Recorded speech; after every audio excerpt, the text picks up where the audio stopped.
All collaborators are allies, but not all allies are collaborators. Now, you may think being a vocal ally is the best possible thing that you can do, but you can take your support for marginalized communities further by putting your allyship to work.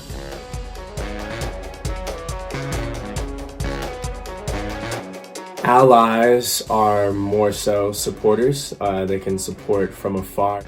And then a collaborator is someone that works jointly with somebody or with a certain group. It's more of an action word. Before we go any further, there's nothing wrong with being an ally. We love allies. We want more allies. An example of an ally would be someone that is in full support of a movement, whether that be, Black Lives Matter, whether that be in support of the LGBTQ community.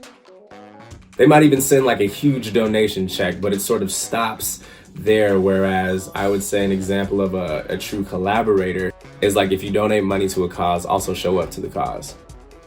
I like to think of it like literally like Monopoly, like you have to pass go before you get your 200. Everybody's gonna pass go, but it doesn't mean, like, sometimes people just stay right there and they like don't get to go past go. And like, it's the same with allyship and being a real collaborator.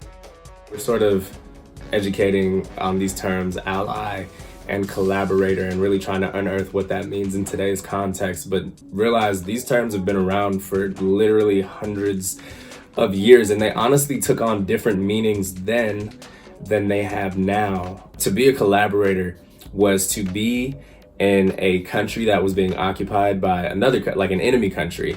And then in order to survive, the local military, the local leadership, they collaborated with the enemy, which was technically considered treason at the time, but it was a survival tactic. An ally was a military agreement and a military protection. Just keep it to recent history, like Great Britain, United States, France for a little bit, like that was an allyship that served us. As time progressed and we got sort of out of war, then that allyship and that word started to change into sort of what it looks like today, where it's a lot of like support from afar, where it's just like, we signed this thing, we, whatever, but we're not like coming over.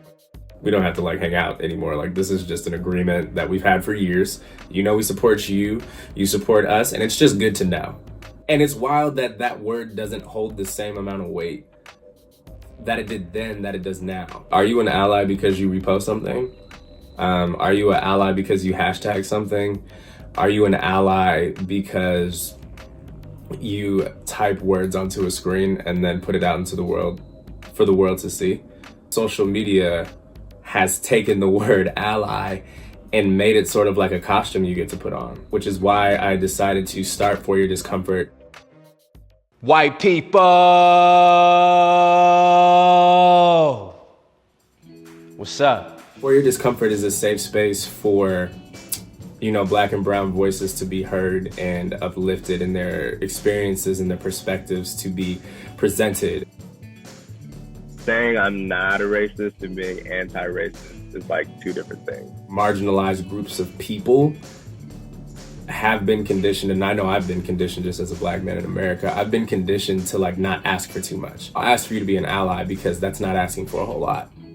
But it could be a whole lot for me to ask for you to like collaborate with me. It could be me reaching and then you won't hear me at all. And I'm always challenging that idea, like even with as far as being a real collaborator, whatever you do well, do that towards whatever you support.